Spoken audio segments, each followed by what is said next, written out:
দেখুন আমি পায়েসটার ১ ফোঁটা পর্যন্ত জল দেবো না। মানে একটুখানি যে হয় না? যে এটা ধুয়ে ওই ইয়েগুলো ধুয়েও যে জল দেবো সেটাও আমি দেবো না। কিন্তু আমি পুরো এখানে ১ লিটার দুধ আছে, ১ লিটার আবার ১ প্যাকেট। এই ১ লিটার না, সরি একটু ৫০০ র প্যাকেট। এটা ২ লিটার ২.৫ লিটার দুধ আছে। এখানেও একটু আছে, এটা বাসি দুধ আছে। এটা ভাবছি আজকে আর দেবো না, আজকে বাবার জন্মদিনে। প্রথমে ভাবলাম দেবো, তারপরে আবার ভাবলাম না, আজকে বাবার জন্মদিনের বাসি দুধ মেশাবো না। ২.৫ লিটার দুধ আছে।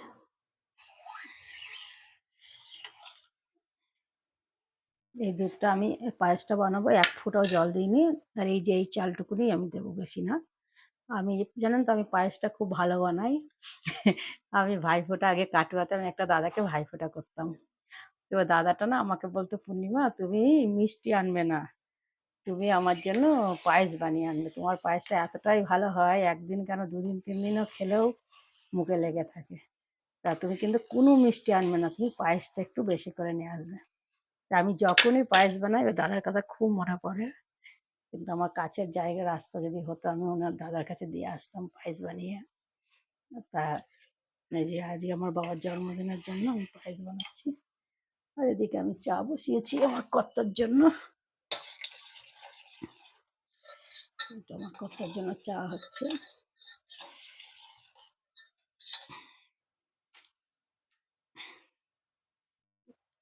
দেখতে থাকুন আমার পায়েস। এই যে এবার দুধটা ফুটে গেছে, পায়েসটা চালটা দিয়ে দেবো।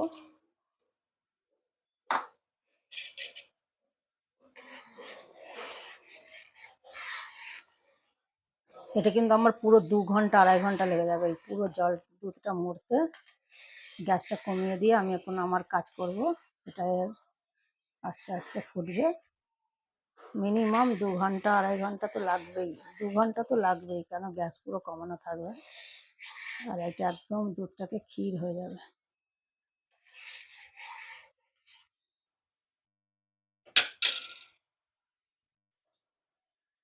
এবার কাজু কিশমিশটা দিয়ে দেবো।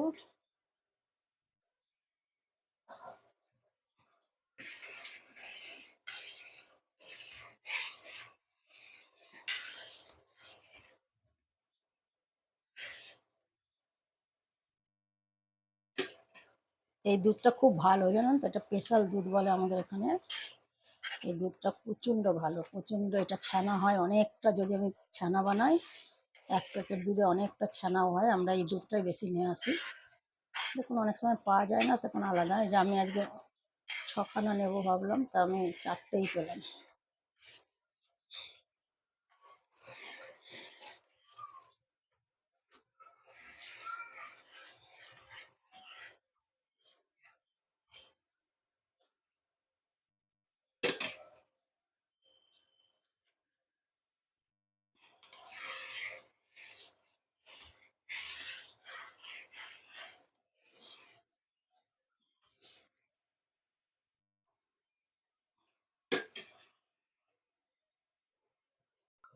এই যে ঘি দিলাম।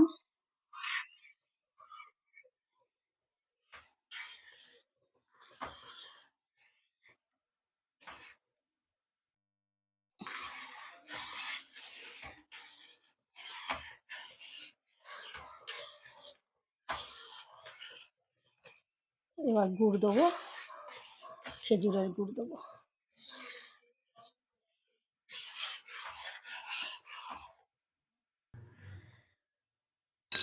এই যে খেজুরের গুড় দিচ্ছি।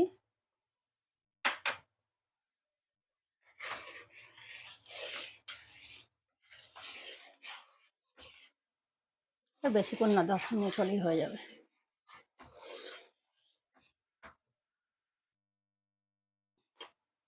এই যে বাবার তো মিজরি দিয়ে বানাই, একটুখানি মিজরিও দিয়ে দিচ্ছি। আমি তো আজকে বাবাকে ভোগ দেবো না, এর জন্য আমি আর মিজরি দিয়ে বানালাম না। গুড় দিয়েছি কিন্তু একটু নামমাত্র বাবার নামে একটু মিজরি দিয়ে দিলাম।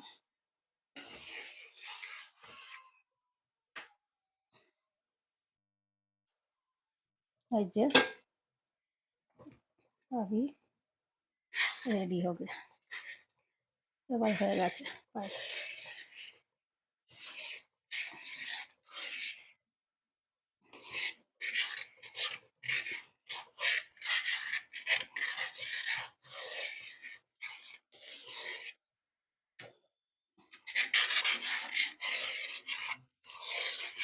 দেখে বোঝা যাচ্ছে নাকি জানি না, পুরো ক্ষীরের মতনই হয়ে গেছে।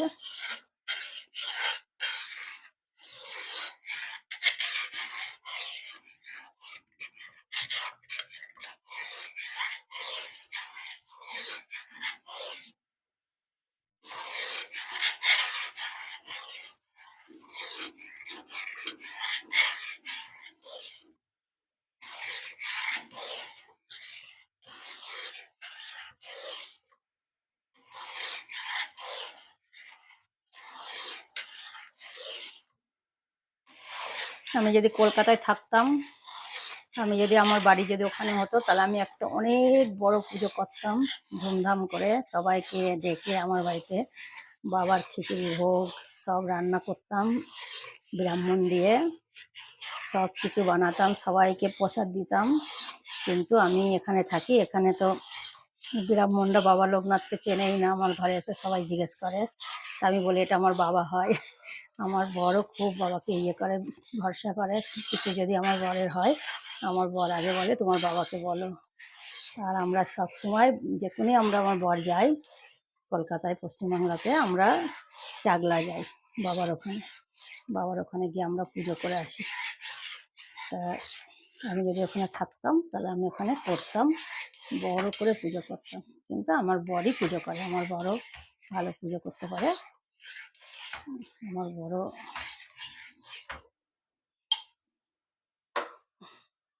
আপনারাও চলে আসুন আমার বাড়িতে পায়েস প্রসাদ খাওয়ার নেওয়ার জন্য। আমার অনেক ভালো লাগে সবাইকে দিতে খেতে, সবার সঙ্গে মিলেমিশে থাকতে, সবাইকে মানে সব কিছু মানে দিতে ইচ্ছা করে, মনে হয় কাকে কী দিলে মানে আমার মন মানে ভরেই না কাউকে কিছু দিলে। আমি অনেক মানুষকে মানে এসব ভিডিওতে দেখানো আমার বর পছন্দ করে না, আমি সবাইকে ইয়ে করি, মানে আমার সবাইকে দিয়ে খেতে আমার খুব ভালো লাগে।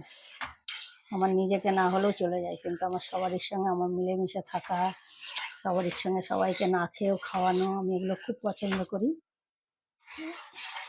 আমার বাড়িতে যদি কেউ আসে, আত্মীয় স্বজন, লোকে অনেক বলে কথা বলে না, খেতে দেয় না, মানে ঠিক মতো রান্না করে না। আর আমি তো তাদেরকে মানে সব কিছু ছেড়ে দিই যে তোমরা রান্না করো, বাজার দোকান কী লাগবে বলো, আমি নিয়ে এসে দিচ্ছি। মানে আমার খুব আনন্দ লাগে যে আমার বাড়িতে কেউ আত্মীয় স্বজন আসবে বললে, আমি এত খুশি হই তো বলার কথা না। বাই বন্ধুরা।